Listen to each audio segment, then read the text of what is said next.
Ayan, mayroon akong isang piraso na crayfish. Bali, layas yan. Nakita ko lang. Napulot ko doon sa kanal. Kanal doon papunta sa fish pond ko, yung service kanal.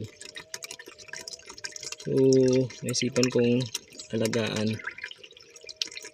At balak kong dagdagan na lang to para sakasakali kung hindi siya mag-iskapo dito. Padamihin natin. Bibili na lang ako ng dagdag na breeder. So yan yung una nating inalaga ang crayfish, isang piraso. So ngayon ko lang ito ginawa. Dati ko na kasi itong bili. Siguro mga nasa isang taon na to nakatambay, kasi balak kong mag-alaga ng crayfish dati pa, pero wala akong pagkakataon na makabili.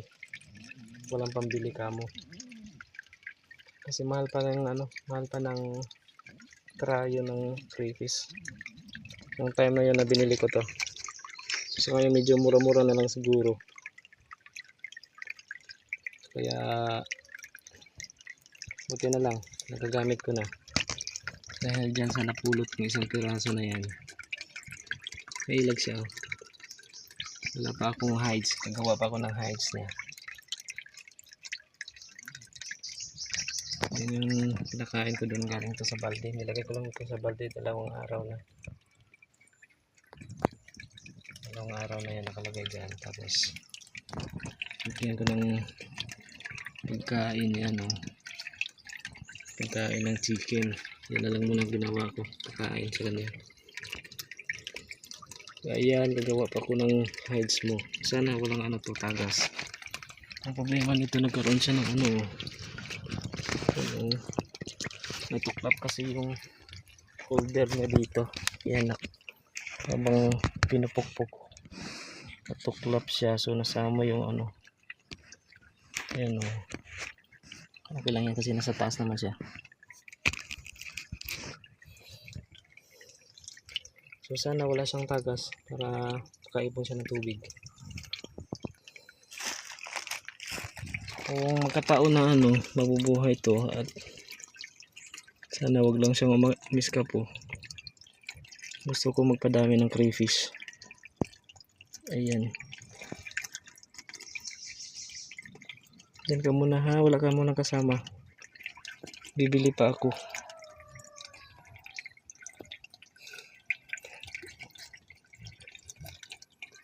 Bali galing siguro to sa sa kapatid ko, kasi may crayfish yung kapatid ko. Umis ka po doon sa niya, lagayan niya. Nagtaka nga ako ba't nakarating doon sa service canal ko na malapit sa fish pond. Nakita ko lang siya, kaya hinuli ko. Yan. Nakakatuwa din kasi ito, alagaan kasi.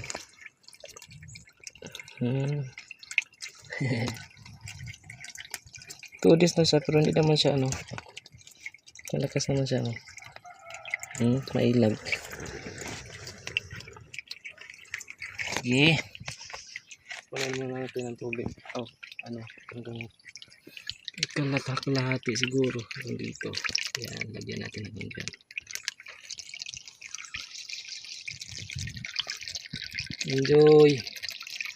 Enjoy mo yung sarili mo dyan.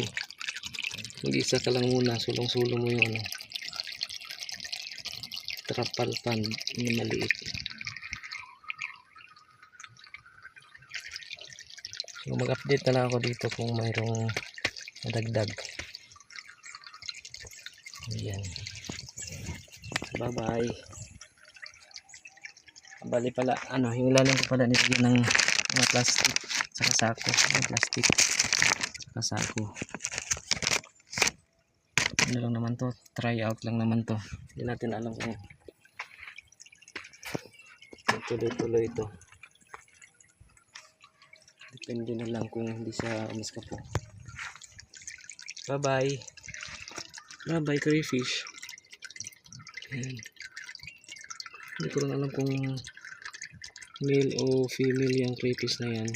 Hindi pa malalaman kasi maliit pa yung ano niya, sipit niya. Bye bye, good luck.